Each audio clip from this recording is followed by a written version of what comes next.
শীত বাড়ার সঙ্গে সঙ্গে রাজধানীর শিশু ওয়ার্ডগুলোতে প্রতিদিনই বাড়ছে ছোট রোগীর সংখ্যা।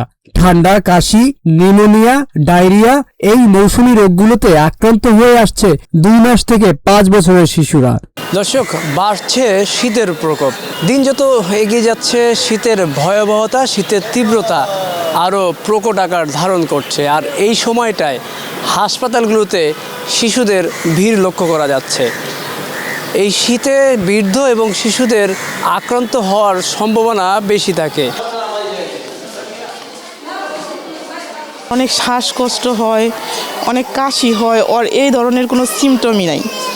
এই ধরনের কোনো সিমটমই নাই, কিন্তু ওই এক্সরে রিপোর্টে, আলতায় পরীক্ষা এগুলাতে এটা ধরা পড়ছে। মানে ওই ধরনের কোনো সিমটমই ওর মধ্যে নাই।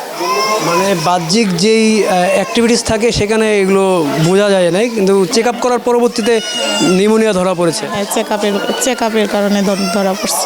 মৌসুমী পরিবর্তনে শিশুদের রোগ প্রতিরোধ ক্ষমতা কমে যায়। ঠান্ডা লাগা, নাক বন্ধ হয়ে যাওয়া, ভাইরাল ইনফেকশন এসব বেড়ে চলছে। যেসব বাবা মা প্রয়োজনীয় সতর্কতা মানছে না, তাদের সন্তানদের হাসপাতালে আসার ঝুঁকি অনেক বেড়ে যায়। আমি সাভার থেকে এসেছি। সাভার থেকে দেখতে পাচ্ছি আপনার বাচ্চার ঠান্ডাজনিত সমস্যা। কখন এটা লক্ষ্য করলেন যে ঠান্ডা এইরকম হয়েছে?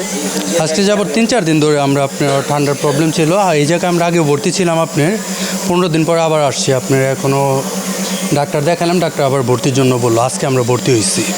সমস্যাটা কি? আপনার নিউমোনিয়ার সমস্যা ঠান্ডা থেকে। বিশেষজ্ঞরা বলছেন অসতর্কতা অনেক ক্ষেত্রে জটিল রোগ বাড়িয়ে দিচ্ছে, যার ফলে শিশু মৃত্যুর হার বাড়ছে। ওকে কেন ভর্তি করা হয়েছে এই হাসপাতালে?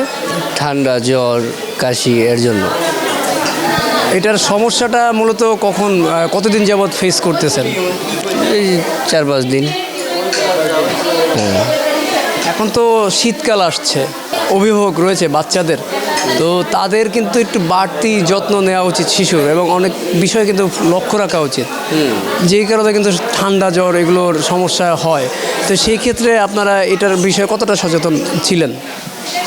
আমরা সচেতন ছিলাম না, বিদায় মেডিকেলে আসা হলো। আর সচেতন থাকলে তো আর আসা হতো না।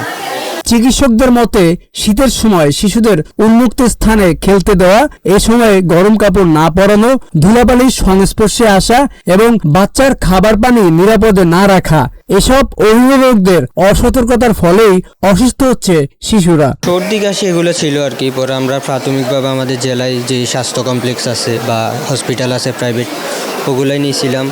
ওষুধ খাওয়াইছি, কমে নাই। তারপরে এখানে আসছি রেফার করে। আজকে 1 সপ্তাহ ধরে এখানে আসি আমরা ভর্তি আর কি, ট্রিটমেন্ট চলতেছে। আজকে আবার জ্বরটা বেড়ে গেছে অনেক, কালকে থেকে অনেক জ্বরটা বেড়ে গেছে, কাশি তো আছেই। এখন শীতের মৌসুম চলতেছে, গ্রাম অঞ্চলে অনেক বেশি থাকবে শীতটা, যে স্বাভাবিক। ঢাকার চেয়েও আপনার গ্রামে শীত বেশি পড়ে আর কি। বিশেষজ্ঞদের পরামর্শ মতে বাইরে গেলে অবশ্যই গরম কাপড় পরতে হবে, ধুলোবালি এড়িয়ে চলতে হবে, খাবার ও পানির নিরাপত্তা নিশ্চিত করতে হবে। জ্বর, কাশি 2 দিনের বেশি থাকলে চিকিৎসকের পরামর্শ নেওয়া জরুরি। নিজেরাই ওষুধ না দিয়ে ডাক্তারের পরামর্শ মানতে হবে। শীত যত বাড়বে পরিস্থিতি তত খারাপের দিকে যাওয়ার আশঙ্কা রয়েছে। তবে সামান্য কিছু সতর্কতায় বড় ধরনের ঝুঁকি কমিয়ে আনতে সম্ভব। অভিভাবকদের সচেতনতা আর সঠিক সময়ে চিকিৎসা 2 মিলে কমিয়ে আনতে পারে শিশুদের শীতকালীন অসুস্থতা। সন্তানের জন্য কতটা যত্ন এবং খেয়াল রাখা উচিত বলে মনে হয়? এটা তো যত্ন করতে হবেই। এটা যত্ন না করলে কি, নিজেদেরও সাবধান থাকতে হবে। ঠান্ডার সমস্যা তো, নিউমোনিয়ার সমস্যা একটু ঠান্ডা থেকে যতটা সেভার থাকা যায় আর কি। এই একটা দুশ্চিন্তা হয়ে যায় না, যখন বাচ্চা অসুস্থ হয়, দেখা যায় বাবা মা অনেক দুশ্চিন্তায় পড়ে যায়। তা তো দুশ্চিন্তাই। এই যে আপনার কাজকাম ফালাইতে ভর্তি থাকা, এই জায়গায় থাকাও তো কষ্ট। আপনার হসপিটালে যাদের সাথে, রোগীর সাথে যারা থাকে তারাও অসুস্থ, রোগীও অসুস্থ। তবে তারপরে সেফলি থাকাটা অনেক বেটার আর কি। ডাক্তারদের সহযোগিতা কেমন পাচ্ছেন এখানে আসার পর? না, ডাক্তাররা মোটামুটি ভালোই সার্ভিস দিচ্ছে।